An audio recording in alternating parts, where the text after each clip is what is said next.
안녕하십니까? 네, 지난번에는 저희가 그 첫 번째 창조 이야기, 7일간의 창조 이야기에 관해서 얘기했다면은 오늘부터는 두 번째 창조 이야기, 창세기 2장 4절 중간 부분 이후부터의 이야기를 함께 읽으면서 이것을 통해서 우리가 어떤 그런 신학적인 이야기 또는 어떤 그 묵상이 가능한가, 또 이 텍스트로 기본적으로 이 텍스트를 우리가 어떻게 이해해야 될 것인가에 관한 말씀을 드려야 할 것 같습니다. 먼저 2장 4절, 우리가 알고 있는 에덴 동산 이야기 다음과 같이 시작합니다. 주 하느님께서 땅과 하늘을 만드시던 날 땅에는 아직 들에 덤불이 하나도 없고 아직 들풀 한 포기도 돋아나지 않았다. 주 하느님께서 땅에 비를 내리지 않으셨고 흙을 일굴 사람도 아직 없었기 때문이다 라고 시작합니다. 따라서 첫 번째 창조 이야기와 조금 다른 세계관을 갖고 있습니다. 첫 번째 창조 이야기에서 우선 세상은 어땠었지요? 어둡고 혼돈에 가득 차 있었다. 그러면서 그걸 그림으로 얘기하면서 물로 가득 찬 세상을 얘기하면서 하느님께서 물을 가르고 공간을 만들고 또 그 궁창 아래에 있는 물들이 또 자기 자리를 잡으면서 땅이 솟아나오는 그림이 있었습니다. 기억하시지요? 따라서 첫 번째 창조 이야기에서는 창조를 하기 위해서 제일 문제가 되는 것이 세상에 물이 너무 많은 게 문제입니다. 그래서 물한테 자기 자리를 찾아주는 게 그게 문제입니다. 그런데 두 번째 창조 이야기에서는 물이 너무 없는 게 문제입니다. 세계관이 다른 겁니다. 그렇죠? 물이 너무 많은 거는 가나안 지역이라고 생각하기는 좀 어렵습니다. 가나안 지역에 홍수가 났다 이런 얘기는 좀 약간은 좀 자연적으로 기대하기 어려운 것 같습니다. 그것은 나일강이나 아니면은 티그리스와 유프라테스 강이 흐르는 메소포타미아 지역의 얘기일 텐데, 나일강 지역은 본래 매년 범람이 있으면서 그 범람이 뭐 피해를 주긴 하지만 그 범람을 통해서 땅이 비옥해지는 그와 같은 지역입니다. 따라서 물에 관해서 이 정도로 부정적인 그런 이야기를 했다면 그건 아마 메소포타미아 지역의 어떤 자연을 얘기하는 것 같다라는 그와 같은 생각들, 물이 너무 홍수가 나는 그와 같은 상황은 아마도 이런 가나안 지역이 아니라 또 이집트 지역도 그런 홍수는 나지만 거기라기보다는 이 정도로 부정적으로 얘기했다면은 메소포타미아 지역의 그런 자연 경관을 바탕으로 한 것 같다라는 생각들을 그 전문가들은 하고 있습니다. 그런데 이번에는 물이 아직 없다는 말이죠. 그 다음에 또 재밌는 얘기가 나옵니다. 흙을 일굴 사람도 아직 없었기 때문이다. 인간에 대한 이해죠. 그죠? 인간이란 존재는 따라서 뭐 하는 존재인 겁니까? 흙을 일구는 존재입니다. 그렇죠? 하느님께서 이 세상에 인간을 왜 만드셨을까? 아마 흙을 일구기 위해서인가 보다라고 우리가 생각할 수 있습니다. 그런데 인간이 흙을 일구는 존재라는 것이 여기 한 번만 딱 등장하는 것이 아니라 조금은 이야기 내에서 반복적으로 등장합니다. 조금 그 밑에 있는 2장 15절을 보면 주 하느님께서 사람을 데려다 에덴 동산에 두시어 그곳을 일구고 돌보게 하셨다라는 이야기입니다. 그리고 3장 23절에 보면 거기서 쫓아내고도 똑같이 그 에덴 동산에서 쫓겨나고도 똑같은 얘기가 나옵니다. 그래서 주 하느님께서 그를 에덴 동산에 내치시어 그가 생겨나온 흙을 일구게 하셨다라는 겁니다. 이게 인간의 하나의 본질이라는 겁니다. 인간은 세상에 왜 태어났느냐? 하느님을 대신해서 흙을 일구기 위해서. 따라서 이거는 우리가 알고 있는 첫 번째 창조 이야기에 비해서 약간은 더 고대의 또는 친숙한 고대 근동의 일반적인 이야기와 조금 더 흡사한 형태입니다. 그렇죠? 고대 근동의 일반적인 옛날의 신화적인 이야기 안에서 인간은 왜 창조되었죠? 일반적인 성서의 이야기가 아니라. 왜냐하면 신들을 대신해서 일하기 위해서, 신들의 노예로 저희가 그 인간이 창조되었다는 것이 일반적인 신화에서 나오는 인간에 대한 이해입니다. 사람은 왜 왔을까? 신들이 놀고 먹고 싶으니까 인간을 만들었다라는 겁니다. 그래서 그 주종 관계입니다. 사실은 우리의 언어 습관 안에서도 어떤 하느님을 우리가 어떻게 부릅니까? 주님 하고 부르죠. 그럼 주님 뭐의 약자입니까? 주인님. 따라서 그 하느님이 주인이라면 우리는 종인 거죠. 그럼 우리의 언어 습관 안에서도 그런 주종 관계가 약간은 아직까지도 남아있는 겁니다. 고대 습관에서. 하지만 첫 번째 창조 이야기에서는 어떻게 이해를 합니까? 인간이라는 존재를. 어떤 주종 관계가 아니라 하느님께서 세상을 만드시고 그 세상을 돌볼 존재로서 잘 다스려라 라는 일종의 뭐라 그럴까요? 나중에 신약 성경에서 자주 등장하는 뭐 그런 집사, 그죠? 뭔가 일을 맡긴 그런 집사의 모습, 그런 모습으로 뭔가 위탁받은, 임대받은 그런 모습으로 창세기 첫 번째 그림은 인간과 하느님의 어떤 관계, 인간과 하느님과 세상의 관계를 그려냅니다. 그런데 여기에서는 땅을 일굴, 약간은 좀 그 하느님의 일꾼처럼, 좀 아니면 종처럼 그와 같은 모습으로 나타나게 됩니다. 신약 성경에는 그 모습, 그런 모습이 다 어떻게 보면 반영이 되어 있습니다. 그죠? 자주 예수님께서 비유를 들 때 어떻게 비유를 듭니까? 뭐 주종 관계, 아니면 일꾼, 아니면은 뭐 그 땅을 임대한 그와 같은 사람들의 모습으로 어떤 이스라엘 모습을 그려내는데, 그 근본이 되는 것은 창세기 안에 이런 인간의 이해가 그 바탕에 있다는 것을 우리가 이해하면 되겠습니다. 아무튼 계속해서 반복되는 것은 여기에서 인간 존재는 땅을 일구는 존재다라는 이야기입니다. 그리고 그게 그럴듯한 것이 사람을 얘기할 때 쓰는 히브리 말 단어가 사실은 아담이라는 뜻입니다. 아담에는 인간이란 뜻도 있고 남자라는 뜻도 있습니다. 사람이란 뜻도 있고 또 사람 중에서 남자를 얘기할 때 그 아담이라는 단어를 쓰게 되는데, 거기다가 아자를 덧붙이면 아담이 아다마가 되겠죠. 아다마는 땅 또는 흙이라는 뜻입니다. 그런데 아담이나 아다마라는 말에서 겹치는 글자가 가운데 담이라는 말이 있죠. 담이라는 말은 히브리 말로 피라는 소리입니다. 그렇죠? 그 다음에 색깔로는 붉다는 뜻입니다. 따라서 붉은 피, 뭐 이런 개념이 담인데 그 안에는 아다마와 아담이라는 말이 같이 있는 겁니다. 그렇죠? 왜 그럴까요? 왜냐하면은 이 가나안 지역의 사람들에게 땅은 무슨 색깔입니까? 그러면 우리는 뭐 흑색 얘기하겠지만 그 사람들은 거의 붉은색을 얘기합니다. 그렇죠? 그 다음에 유럽 쪽에 있는 사람들은 땅이 무슨 색깔입니까? 그러면 굉장히 짙은 검은색을 얘기합니다. 그죠? 제일 사실은 그게 검을수록 비옥하다고 그럽니다. 나중에 이제 그 양분이 없는 모래까지 오면은 색깔이 아예 노래지는 거죠. 그냥 아니면 허해지는 거죠. 그죠? 그래서 점점 색깔이 짙어질수록 양분이 많은 땅이라고 하는데 우리는 그 중간 정도에 있는 거고, 그렇죠? 그리고 나서 이 사람들은 우리가 생각하는 것보다 훨씬 밝은 색을, 그렇죠? 따라서 아담, 아다마, 담 이런 말에는 붉다 또는 붉은색이기 때문에 피, 그 다음에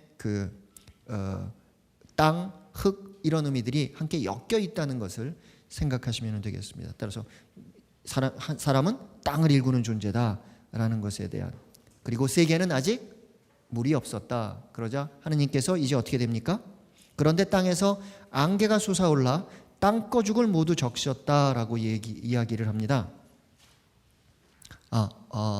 오늘 들으시는 이야기는 저희가 미리 나눠드린 교재의 내용에서 조금 벗어나는 이야기입니다. 제가 나중에 만들었기 때문에, 따라서 교재보다는 성서를 중심으로 이렇게 보시면 좋겠고, 앞으로 성서를 가져오실 때는 여러분들이 하느님 말씀에 대한 경외심 때문에 성서에다 뭐를 쓰거나 그러면 안 되는가 보다라고 생각하실 수도 있겠지만은 저는 조금은 다르게 생각합니다. 이 성서책이랑 우리가 좀 친해져야 될 필요가 있습니다. 따라서 우리 성서 종이가 얇기 때문에 두꺼운 펜으로 못 쓰시겠지만 연필이라든지, 그리고 저는 색연필을 많이 이용합니다. 그래서 제가 한번 생각해 본 구절 같은 경우에는 색연필을 쳐서 다시 한번 그것을 읽을 때 좀 기억이 나게 하는데, 여러분들도 연필이나 색연필 많이 이용하시는 것을 좀 권고의 말씀을 드리겠습니다. 이제 2장 4절 B와 5절에서 그 전체적으로 그 이야기가, 그 배경 이야기가 나오고, 그 다음에 인간 창조에 대한 이야기가 나오는데, 이제 땅에서 안개가 솟아올라 땅거죽을 모두 적십니다. 여기서 땅거죽이란 말은 정확한 히브리 말 표현으로는 땅의 얼굴을 적십니다. 땅의 얼굴, 땅의 표면이란 얘기겠죠. 그런데 비가 내리는 게 아닙니다. 그죠? 안개 같은 것이 솟아올라, 그때 주 하느님께서 흙의 먼지로 사람을 빚으시고, 그렇죠? 이 표현이 참 재밌죠. 흙도 아니라 흙의 먼지로 그렇죠? 나중에 여러분들 어떤 구절이 기억납니까? 나중에 그 아담이 벌을 받으면서 너는 먼지에서 나왔으니 먼지로 돌아가리라. 그거를 요즘에 교회 내에서는 그쵸? 제수요일 예식을 하면서 그죠? 재로 돌아가는 그와 같은 하나의 상징입니다. 그죠? 먼지에서 나왔으니 먼지로 돌아갈 것이다. 그리고 인간은 본래 먼지로 된 존재다라는 겁니다. 그리고 그 먼지로 사람을 빚으시고 그거는 어떻게 보면 외면을 만드는 겁니다. 그리고 나서 그 안에 생명의 숨을 불어넣으시니 그 사람이 생명체가 되었다라는 그와 같은 이야기입니다. 이게 무슨 학계에서 통용되는 정설은 아닌데요. 한자를 가지고도 이 말을 풀이하는 분이 있으시더라고요. 우리나라 학자가 아니라 그 어느 미국, 제가 지금 이름은 기억나지 않습니다만 아무튼 한자를 가지고 그런 말을 풀이하는 그 분들이 계신데 창조한다 그러는데 조자가 있죠. 그걸 어떻게 풀이하냐면은 흙을 가지고 사람을 만든 다음에 그 입에다가 숨을 불어넣으니까 그 사람이 일어나서 걸었다 라고 풀이하는 그런 그 책을 보면서 저도 그럴듯하다 그러면서 많이 웃었습니다만 이게 뭐 어떤 정설은 아닙니다. 하지만 우리가 이렇게 좀 생각해 볼 수 있을 것 같아요. 따라서 이 두 번째 이야기가 갖고 있는 인간 존재는 어떤 존재입니까? 인간은 먼지로 이루어져 있고 하느님 숨이 그 안에 들어와 있다는 겁니다. 그래서 여러분들 왜 서양에서 이렇게 미국에서 사셨거나 아니면 유럽에서 사신 분들 그런 경우가 있을 텐데 우리나라에는 그런 경우가 없습니다만은 서양에서 살면서 내가 재채기를 심하게 하지 않아요.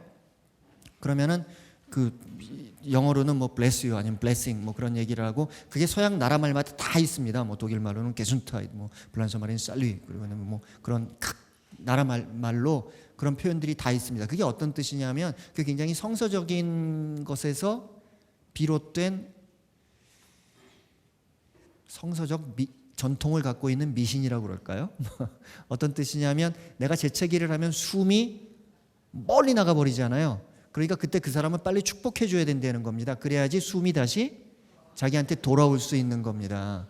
그렇죠? 그러지 않고 내가 축복해 주지 않다가 그 사람이 그 숨을 잃어버리면 죽는 겁니다. 나쁜 일이 생기는 겁니다. 그러니까 그때 빨리 축복해 줍니다. 그래서 옆에 사람이 bless you 그러면은 그 축복을 받은 사람은 thank you 하고 고맙다는 이야기를 하는 겁니다. 그렇죠? 그런 전통입니다. 하느님의 숨이 우리들 이렇게 안에 들어와 있다라는 겁니다.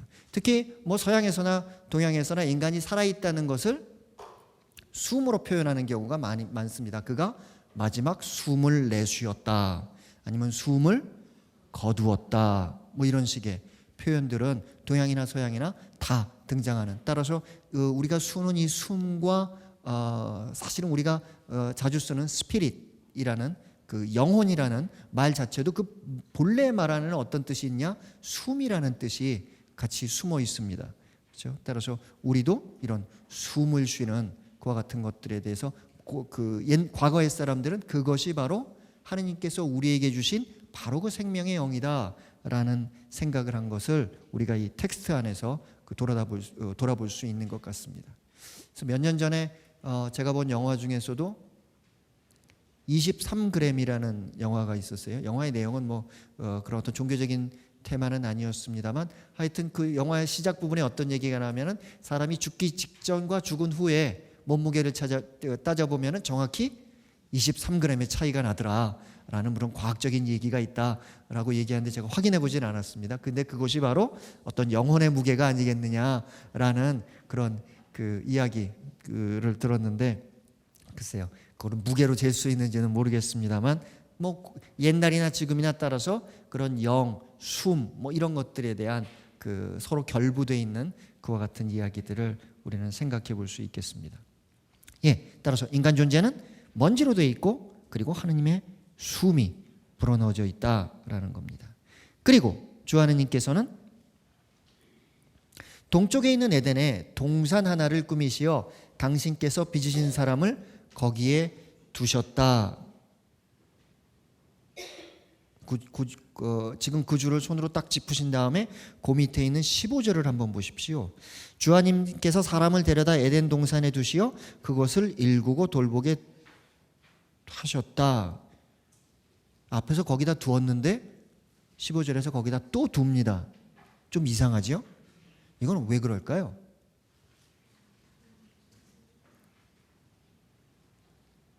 여러분들, 제가 무슨 틀린 대답을 했다고 해서 나 화를 내거나 그런 적이 없습니다. 용기 있게. 왜 그럴까요? 왜 이런 얘기가 두 번씩 나올까요? 같은 이야기인데 한 번 거기다 뒀는데 왜 거기다 또 뒀다 그럴까요? 이 얘기를 보면서 전문가들이 생각하는 거는 이 에덴 동산 이야기가 하나만 있었던 것이 아니라 비슷한 이야기가 두 개가 있었던 것이 여기 와서 합쳐졌구나 라는 걸 조금 유식하게 얘기하면 에덴 동산의 아담의 그 이야기, 하느님의 두 번째 창조 이야기는 하나의 전승이 있었던 것이 아니라 두 가지 전승이 있었겠구나 라는 그런 짐작을 합니다. 왜냐하면 앞에다 거기다 뒀으면 그걸로 끝났는데 또 뒀다 그러니까, 그렇죠? 그게 좀 문학적으로 약간은 좀 그 일관성이 그 안에 좀 긴장이 있다라고 생각을 하는 겁니다. 예, 에덴의 동산은 하나 꾸미셨다라고 얘기하는데 그 동산이라는 말을 히브리 말로는 간이라고 합니다. 그리고 그리스 말로는 파라다이소스라고 얘기합니다. 따라서 우리 영어에 나오는 파라다이스라는 말은 바로 이 동산이라는 말에서 나온 말입니다. 그런데 그 동산에 관한 이야기를 이렇게 읽어보면은 사실은 별게 아니에요. 그죠? 물이 흐르고 샘이 하나 있고 나무들이 좀 있다 이겁니다. 그 정도면은 누군가에게는 천국인 겁니다. 그 정도면, 그죠? 한 15평 정도 되는 집이면은 누군가에게는 천국인 겁니다. 근데 누군가에게는 이게 이상한 겁니다. 인간의 그 행복이 갖는, 그죠? 어느 정도만 되면 행복하겠다라는 그와 같은 것들이 이렇게 기대치가 다른 겁니다. 대한민국이 월드컵 4강 간 게 대한민국에는 축복이지만 브라질에게는 재앙입니다. 그죠? 우리나라 축구 선수들은 그냥 행가래치고 좋아서 난리 났지만 브라질은 그렇게 하면은 저기 비행장에서 그냥 계란세례 받는, 그죠? 뭔가 삶에 대한 자기 자신의 어떤 기대치와 근데 여기서 말하는 파라다이스라는, 그죠? 그 천국이라는, 하느님과 함께 있다는 그곳의 개념은 굉장히 소박한 겁니다. 그죠? 그냥 생명이 존재하기 위해서 꼭 필요한 그런 물이 좀 흐르고 있고 끊임없이, 그리고 그런 것들이 강이 되는 그와 같은 것들. 그러면서 거기에 나무가 있고 나무에 먹음직스러운 과일들이 달려 있는. 따라서 한강이랑 남산만 있으면은 천국인 겁니다. 북한산이면 더 좋겠고, 그죠? 한강이랑 산과 강이 있으면은 천국인 겁니다. 우리는 이미, 따라서 이 창세기 2장의 관점에 보면 우리는 이미 천국에 살고 있는 겁니다. 그렇죠? 근데 우리가 행복합니까? 아닙니다. 그죠? 그 OECD 조사를 한 거를 쭉 봤는데 이상하게도 한국, 일본, 중국이 그 행복 만족도에서 끝에서 다 이렇게 따져야 됩니다. 그러니까 참으로 이상한 거죠. 다른 나라 사람들이 보기에는 참으로 어떻게 보면 한심한 그런 모습일 수 있을 것 같아요. 전 세계에서 흐르는 물을 먹을 수 있는 나라가 얼마나 될까요? 많지 않습니다. 그렇죠? 아프리카나 남미 쪽은 물들이 다 그냥 우리가 보면은 구정물 같은, 그와 같은, 도저히 사람이 저걸 먹을 수 있나? 유럽 쪽의 물은 맑은 것 같지만 아닙니다. 유럽 쪽에 있는 물들은 석회분들이 많아서 그냥 그거 먹으면은 괜찮은 사람도 있지만 그걸 몸에서 배출할 수 있는 사람은, 그렇지 않은 사람들은 건강이 많이 상합니다. 우리나라 물은 이거는 사실은 대단히 우리가 소중히 생각해야 될 굉장히 귀중한 자원인데, 당장 옆 나라에서 문제가 생기니까 우리나라에서 엄청나게 물을 사간다고 그러잖아요. 그죠? 그런 얘기처럼 굉장히 귀중한 자원인데 우리는 소위 말하는 조금 개발이라는 논리에 휘말려서 우리가 정말 아껴야 될 것들을 굉장히 함부로 대하는 것이 아닌가라는 그런 생각입니다. 실제로 개발 같은 거 몇 년 전에 천성산 개발하고 아니면은 산에 터널 같은 것이 뚫리고 하면서 그 전에는 물이 나왔던 샘들이나 우물들에서 더 이상 물이 나오지 않는다는 얘기를 저희들이 자주 접하게 됩니다. 예, 아무튼 그곳에서 그 에덴이라는 파라다이스에서 그 당신이 빚은 사람을 거기에 두셨다는 겁니다. 그리고 하느님께서는 보기에 탐스럽고 먹기에 좋은 온갖 나무를 흙에서 자라게 하시고 동산 한가운데 생명나무와 선과 악을 알게 하는 나무를 자라게 하셨다는 겁니다. 이 얘기를 끝까지 뭐 우리가 다 알고 있으니까 미리 하는 얘기지만 이 나무는 왜 거기다 심어가지고 그렇죠? 딴 데다 심으셨으면 되는데 왜 하필 거기다 심어가지고 그다음에 조금 있다가 뭐 다시 한번 그 얘기를 드리겠습니다만 그냥 거기다 심어놨으면 되는데 먹지 말라 그러시잖아요.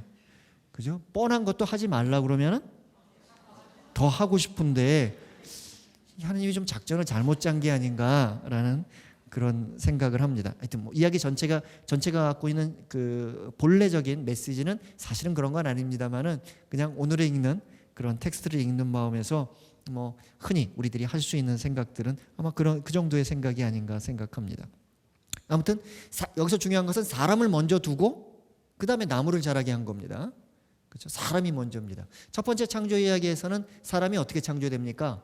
다른 게 다 나오고 셋째 날 나무, 넷째 날 해, 달, 별, 다섯째 날 하늘에 사는 것들, 물에 사는 것들, 여섯째 날 동물들, 그리고 사람이 만들어지는데 그렇죠? 그런데 여기에서는 사람을 먼저 둡니다. 그리고 나무들을 이렇게 만납니다. 그리고 강 얘기가 나옵니다.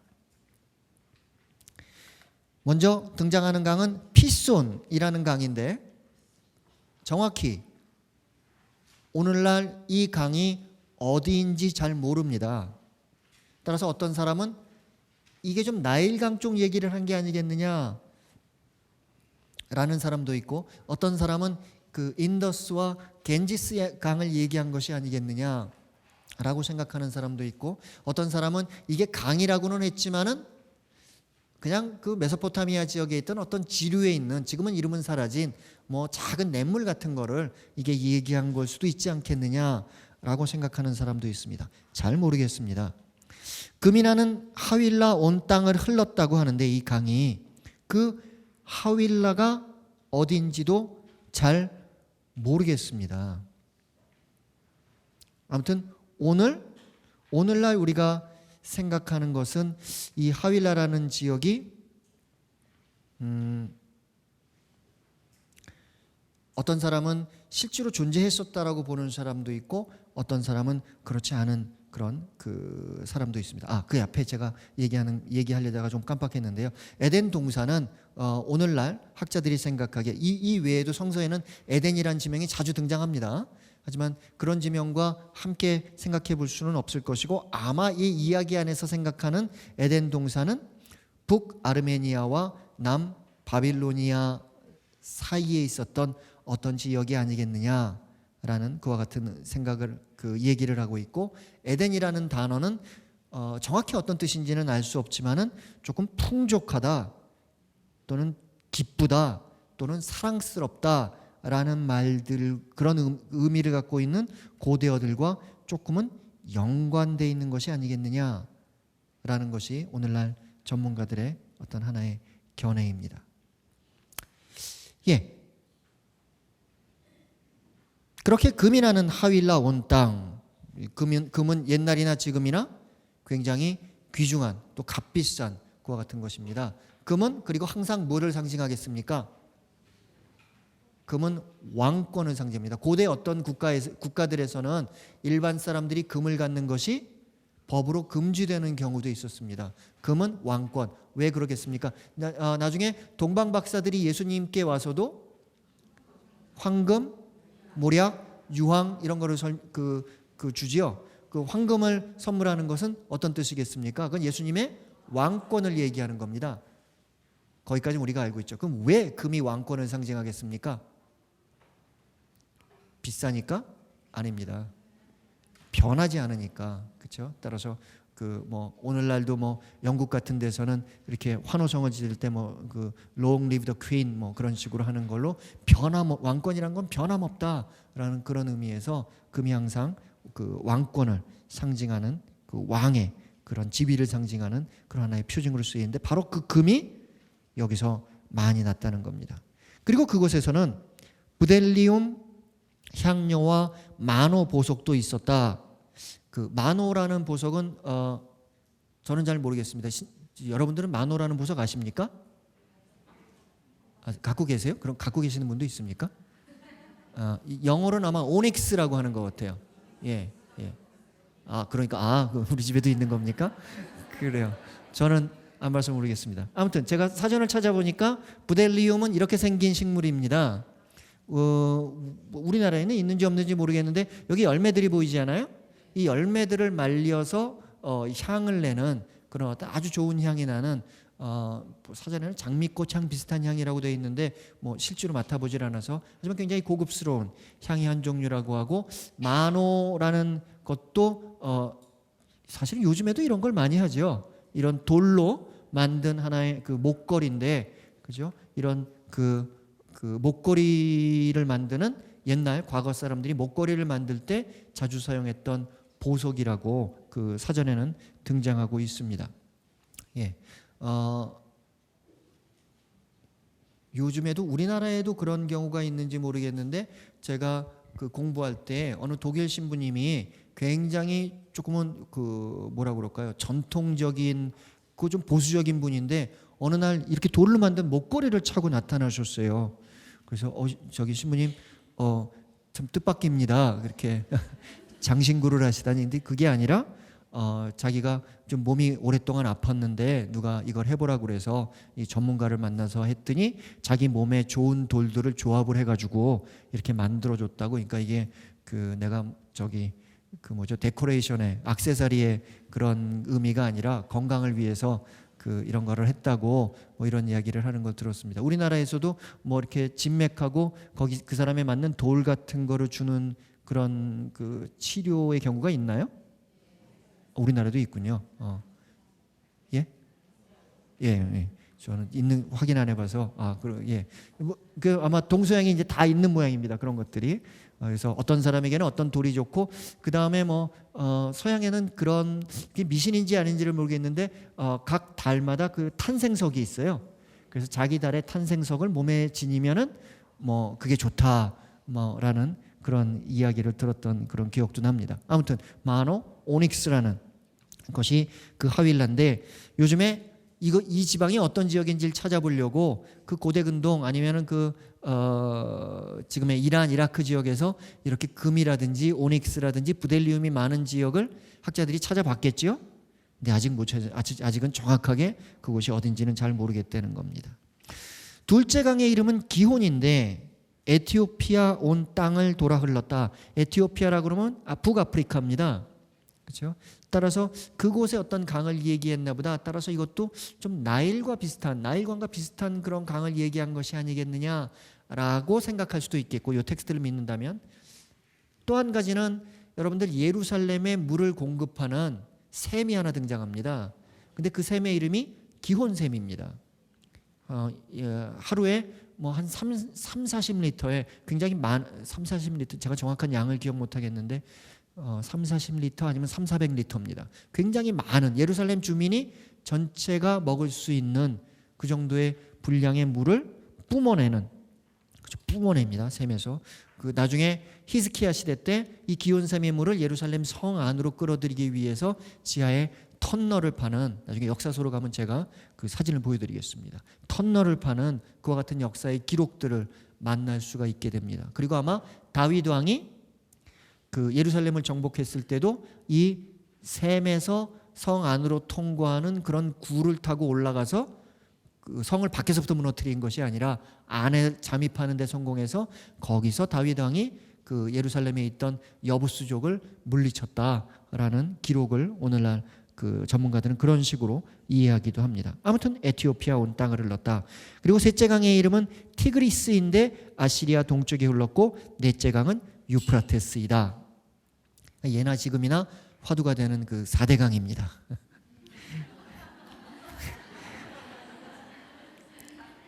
지도로 보자면 다른 강은 모르지만 티그리스나 유프라테스는 오늘날에도 우리가 위치를 확인할 수 있습니다. 티그리스가 위에 있는 강입니다. 유프라테스는 밑에 있는 강들이고 그 지류들은 서로 이렇게 만납니다. 밑에 가서 여기에 가면은 이게 뭘까요? 이게 페르시안 걸프입니다. 그죠? 그 걸프 해역이라고 얘기할 때 이쪽입니다. 더 이제 밑으로 내려가면 이제 그 바다로 더 큰 바다로 통하게 되겠죠. 예, 이 주위에 우리가 알만한 도시들이 많이 있습니다. 아수르라는 도시가 여기 있고 니니베가 요 위에 있습니다. 그렇죠?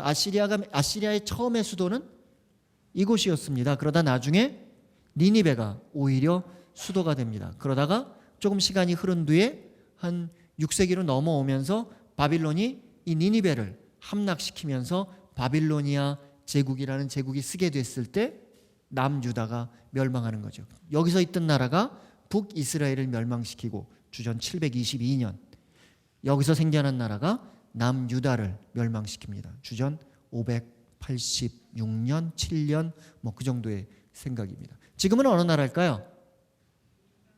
지금은 이락입니다. 여기서 조금 더 동쪽으로 가면 페르시아인데 지금의 이란입니다. 그렇죠? 이란, 이라크 지역입니다. 예. 자, 이제부터가 문제입니다. 예, 그 하나님이 사람을 에덴 동산에 두시고 그곳을 일구 돌보게 하시는데 그러면서 다음과 같은 말씀을 하십니다. 너는 동산에 있는 모든 나무에서 열매를 따먹어도 된다. 그러나 선과 악을 알게 하는 나무에서는 따먹으면 안 된다. 그 열매를 떠먹는 날 너는 반드시 죽을 것이다. 첫 번째 질문은 따라서 인간이 먹을 수 있는 거는 열매라는 거. 그래서 다른 거는 아직 먹을 걸로 안 주십니다. 그리고 다른 거는 아직 창조되기 이전입니다. 동물 막 이런 것들은 나중에 창조됩니다. 창조되기 이전인데도 뭐 열매는 먹어도 된다. 두 번째는 선과 악을 알게 하는 나무에서는 따먹으면 안 된다. 선과 악을 알게 하는 게 뭐가 나빠? 라는 질문을 우리가 좀 갖고 있어야 합니다. 세 번째로는 그 열매를 따먹는 날 너는 반드시 죽을 것이다. 라는 겁니다. 그렇죠? 인간이 왜 죽게 되었는가? 인간이 영원히 살 수도 있지 않았을까? 뭐 이런 기대와 그 인간은 왜 결국 죽게 되었을까? 뭐 이런 것들에 대한 문제가 여기에 함께 어우러져 있습니다. 그렇죠? 우리 쪽에 인간 측에서의 불만은 이야기 안 했으면 나는 따먹으라 그래도 안 따먹었을 텐데 왜 이런 얘기가 있을까? 이게 아까 말씀드리는 문제가 되는 겁니다. 그리고 하느님께서 말씀하십니다. 이제 새로운 그 주제로 넘어가는 겁니다. 사람이 혼자 있는 것이 좋지 않으니 그에게 알맞은 협력자를 만들어 주겠다라는 이야기입니다. 혼자 있는 것이 좋지 않으니. 창세기 첫 번째 이야기에서는 인간이 하느님의 협력자로 등장하는데 지금부터는 사람이 뭔가 협력자를 찾아야겠다는 하느님의 뜻입니다. 그래서 하느님께서 이것저것을 만들어 주십니다. 흙으로 온갖 짐승과 하늘의 온갖 새와 사람에게 데려가시어 그가 그것들을 무엇이라고 부르는지 보시고 사람이 하나하나를 부르는 그대로 그의 이름이 되는 그와 같은 과정을 보십니다. 그렇죠? 따라서 하느님께서 세상에 많은 동물들을 창조하셨는데 그게 누구를 위해서 창조하셨다는 겁니까? 인간을 위해서, 사람을 위해서 창조하신 겁니다. 혼자 있으니까 좋지 않더라. 근데 그런 걸 만들어 줘봤는데 인간이 이름을 붙이는데 그래도 인간이 자신에게 알맞은 협력자를 찾지는 못했다라는 겁니다. 근데 이 앞에 우리가 생각해 봐야 될 것이 이름 붙인다는 겁니다. 그렇죠? 이름 붙인다는 거. 왜 여기서 이렇게 굳이 썼을까요?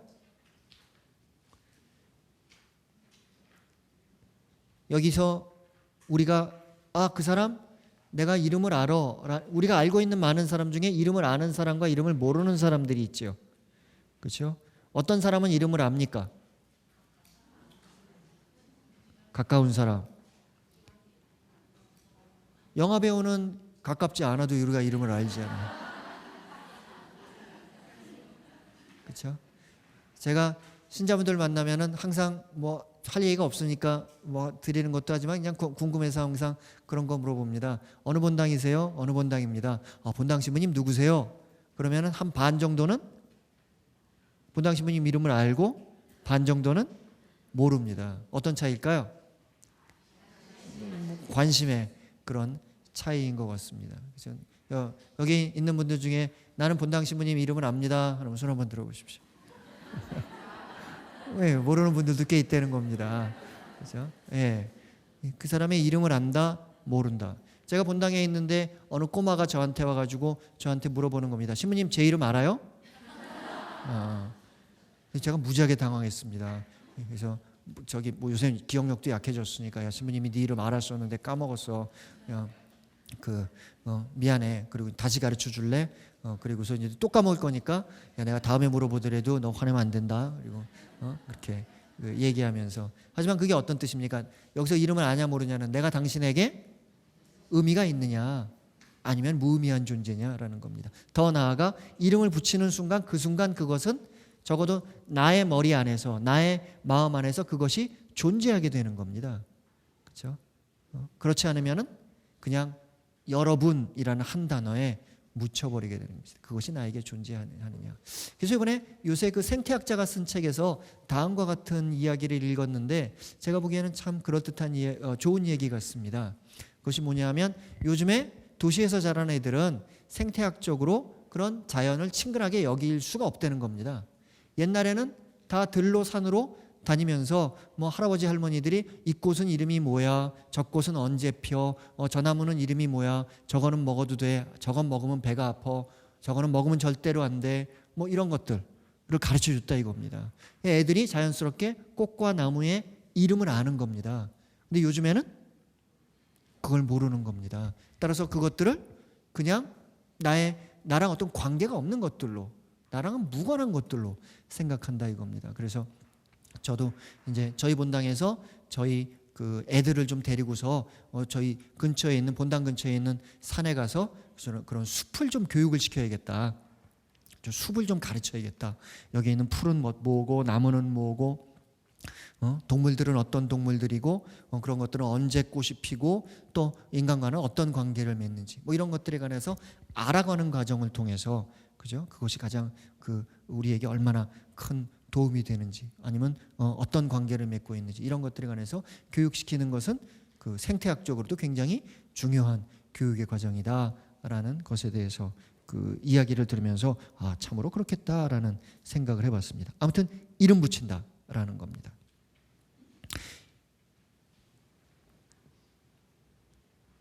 그러다 보니까 제가 좋아하는 시가 하나 생각이 났는데 김춘수의 그 꽃이라는 시입니다. 내가 그의 이름을 불러주기 전에는 그는 다만 하나의 몸짓에 지나지 않았다. 내가 그의 이름을 불러주었을 때 그는 나에게로 와서 꽃이 되었다. 내가 그의 이름을 불러준 것처럼 나의 이 빛깔과 향기에 알맞은 누가 나의 이름을 불러다오. 그에게로 가서 나도 그의 꽃이 되고 싶다. 우리들은 모두 무엇이 되고 싶다. 너는 나에게, 나는 너에게 잊혀지지 않는 하나의 눈짓이 되고 싶다. 그렇죠? 오늘 요 구절이랑 잘 어울리는 그런 그 구절이 아닌가 생각합니다. 그의 어떤 이름을 알고 있다라는 그와 같은 문제입니다. 그러자 하나님께서는 이제 사람을 잠들게 합니다. 협력자를 찾지 못하니까. 그리고 갈빗대 하나를 빼내고 그 자리를 살로 메우셨다라고 얘기합니다.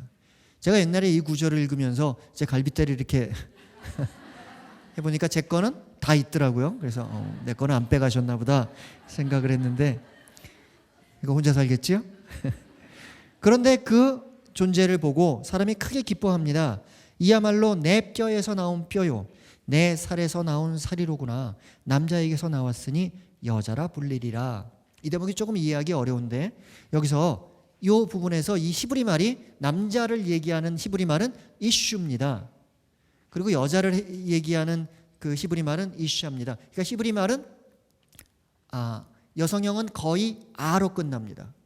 거의 예외 없이. 예외는 있습니다만은 아무튼 거의 아로 끝나는 거는 다 여성형이라고 생각하면 됩니다. 따라서 이슈의 여성형은 이샤가 되는 겁니다. 여기서 당연하죠. 뭐 이슈에서 나왔으니 그것의 여성형은 이샤니까 이샤라고 불릴 것이다.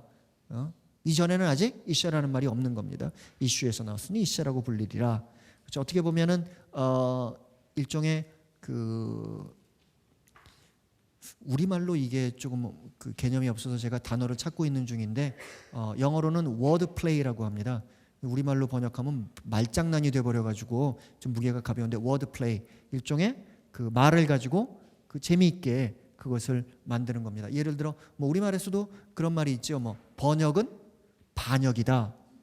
뭐 그런 말이 있습니다. 그렇죠? 번역, 반역 비슷하게 들리는 발음을 놓고서 상대적인 그 아니면 대조적인 문장을 통해서 그 문장을 마치는 그런 일종의 수사학적인 기법이라고 생각하시면 되겠습니다. 이슈에서 나왔으니 이샤라고 하리라. 그 뼈에서 나오고 살에서 나왔구나. 예.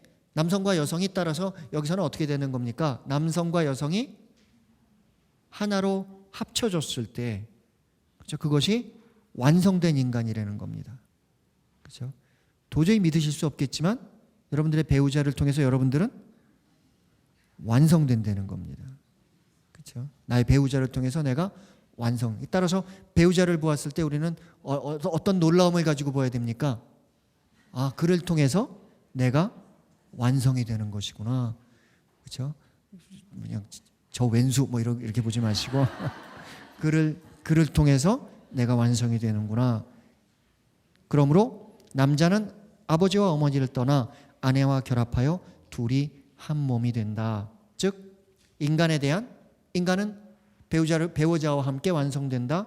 그리고 그것이 인간이 부부를 또 인간이 가정을 이루는 근본적인 그 신학적인 출발점이다라는 것을 여기에서는 영어로 에티올로지라고 하는데요.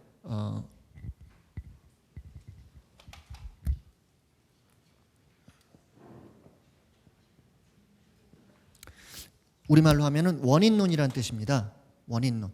아, 그것은 이렇기 때문에 그렇게 되었다라는 겁니다. 그렇죠? 전설의 고향 마지막 부분에 그래서 그것을 호랑이 꼴이라고 부르게 되었다라고 얘기할 때 바로 저 원인론을 사용하는 겁니다. 그런 이유로. 그래서 오빠는 올라가서 해가 되었고 누이 동생은 올라가서 달이 되었다.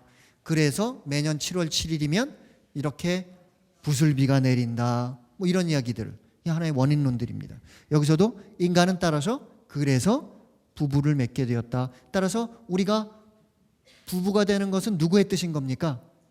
하나님께서 창조 때 인간을 그렇게 만드셨다라는 것이고, 이것이 바로 오늘날 남자와 여자가 결혼을 할 때 그것을 하나의 혼인의 성사로서 집행하는 하나의 신학적인 근거가 되는 그 성서 구절이기도 합니다. 그렇죠?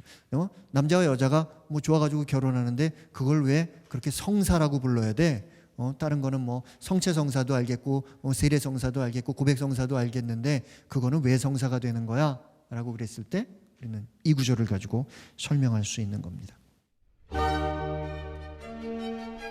아버지 앞에 있는 아들, 딸의 모습으로 아버지를 찾는 것이 아니라, 그렇죠? 우리들이 각자가 스스로 쌓았다고 생각하는 우리들의 능력들, 스펙들 이런 것들이 하느님을 찾아가는데 장애물이 되는 그와 같은 것들. 우리들이 한번 이것이 나에게 혹시 짐이 아닌가? 근데 여자는 왜 이렇게 알고 있을까요? 하느님이 이 말씀은 누구에게 하셨습니까? 남자에게 하셨죠? 남자가 여자한테 얘기하면서 혹시 이렇게 붙인 건 아닐까? 아무튼 중요한 거는 하느님이 말씀하신 대로 여자가 말하고 있지 않다는 겁니다. 우리가 남자들이 열심히 일을 하고 여자가 가정을 지키고 뭘 하는 거 굉장히 좋은 일인 것 같은데 여기에서는 그것을 하나의 저주처럼 얘기합니다. 그렇죠? 따라서 그것이 과연 축복일지 아니면 저주일지 예관해서 우리들은 또 한번 이 전체를 어떻게 보면 하나의 축복의 이야기로 읽을 수도 있지 않을까라는 생각입니다.